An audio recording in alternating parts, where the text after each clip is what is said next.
जी। ज्योति जी, New Zealand से। राधे राधे। राधे राधे महाराज जी। महाराज जी, आपके चरणों में कोटि कोटि प्रणाम। महाराज जी, भक्ति की प्रारंभिक अवस्था में हमें किन आचरणों को छोड़ना चाहिए और किन आचरणों को पकड़ना चाहिए? पहली रसेंद्री, हमें पवित्र आहार करना चाहिए, अभक्ष भोजन का त्याग करना चाहिए। प्याज, लहसुन, मांस, मछली, अंडा, ये सब चीज़ों का त्याग करना चाहिए। पहला जो कदम हमारा उठे भक्ति में, तो पहले रसेंद्री को हमें ठीक करना चाहिए। हमें अभक्ष भोजन का त्याग करना चाहिए, अपवित्र भोजन का त्याग करना चाहिए, तमोगुण भोजन का त्याग करना चाहिए। अब इसी में अगर आप बहुत सात्विक भोजन पाएंगे तो जल्दी आपके अंदर भगवान के प्रति प्रियता जागृत होगी। अगर रजोगुणी तमोगुणी पाएंगे तो यही विक्षेप डालेगा, भजन नहीं होने पाएगा। इसलिए पहले रसेंद्री को।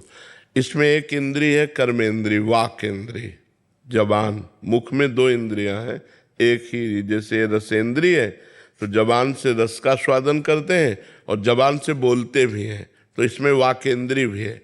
तो हमें वाकेंद्री को संभालना है कि कठोर किसी के प्रति वचन, गाली, हृदय में दुखने वाले वचन, असत्य झूठ वचन, हमको इनसे बचना है।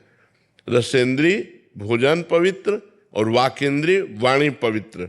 वाणी एक अमोल है, जो कोई बोले जान, हे तराजू तौल के तब मुख बाहर आन। पहले हृदय में विचार करके हम बोले, किसी को दुख ना लगे, किसी के हृदय में चोट ना पहुँचे, क्योंकि बाहर की चोट की तो दवा है, लेकिन वाणी से मैं ऐसा बोल दिया किसी का हृदय जल गया तो वहाँ भगवान बैठे हुए हैं, फिर ठीक नहीं है। तो हमें वाणी को बहुत संभालना है। असत्य, कठोर, दुखद, झूठ वाले, प्रपंच, छल कपट वाले वचन हम ना बोले, क्योंकि हम भक्त हैं, हम भक्ति के मार्ग में चलते। सीधे सरल निश्चल वचन बोले, प्रिय वचन बोले, हितकर वचन बोले। अब हमारी आती है नेत्रेंद्री। तो नेत्रेंद्री से हम किसी के दोष दर्शन न करें। यदि दोष दिखाई भी दो रहे हैं तो क्रिया दोष में ही, लेकिन उसमें बैठा हुआ परमात्मा निर्दोष है। हम उस परमात्मा को देखने की चेष्टा करें, क्योंकि हम भक्त हैं। हम किसी के दोष ना देखें, ना दोष वर्णन करें। दोष वर्णन करने से निंदा हो जाती है, दोष देखने से हमारा हृदय अपवित्र हो जाता है। और नेत्रेंद्री से जैसे मोबाइल में गंदी बातें न देखें, प्रपंच की बातें न देखें, हमें इनसे सब बचना चाहिए। अगर हम भक्ति करना चाहते हैं, हम सीरियल देखेंगे, हम नौटंकी नाटक देखेंगे, सिनेमा देखेंगे, गंदी पिक्चर देखेंगे, गंदी बातें देखेंगे, तो हमारा मन गंदगी पकड़ेगा, तो भगवान की तरफ नहीं चल पाएगा। तो हमें अपनी नेत्रेंद्री को बचाना है। फिर हमारी आती श्रवणेंद्री। हम इससे अच्छी बातें सुने, भगवान की चर्चा सुने, भगवान की कथा सुने, दूसरों का मंगल करने वाली बात सुने। जहाँ दूसरे की निंदा हो रही हो वो न सुने, जहाँ दूसरे के दोष वर्णन हो रहे हो वो न सुने, और प्रपंच की बातें न सुने। यदि हम अपनी नेत्रेंद्री, रसेंद्री, वाकेंद्री और श्रवणेंद्री इनको संभाल पाए तो इन्हीं से हमारा मनन होता है।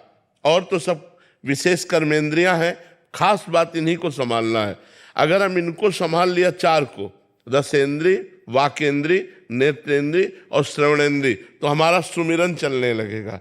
जो हम देखते हैं, बोलते हैं, सुनते हैं, वही हमारा चिंतन बनता है। तो हम अगर देखना, सुनना और बोलना, ये तीनों हम भागवती कर ले और रसेंद्री से भोजन भगवान को भोग लगाकर पवित्र पावें, तो हमारी प्रथम भक्ति की सीढ़ी बहुत जोर से चढ़ जाएंगे हम। जब हम प्रथम भक्ति की सीढ़ी चढ़ जाएंगे तो आगे सीढ़ी अपने आप दिखाई देने लगती है। फिर हम अपनी इंद्रियों को विषयों से खींचकर, मन को इंद्रियों की अधीनता से छुड़ाकर और बुद्धि को भगवान में निश्चय करके, मेरे जीवन का लक्ष्य अब केवल भगवत प्राप्ति है, अब हम भजन शुरू करते हैं डट के।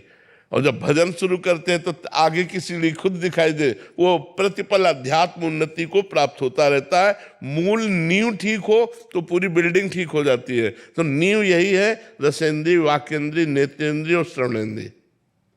शिवांगी जी।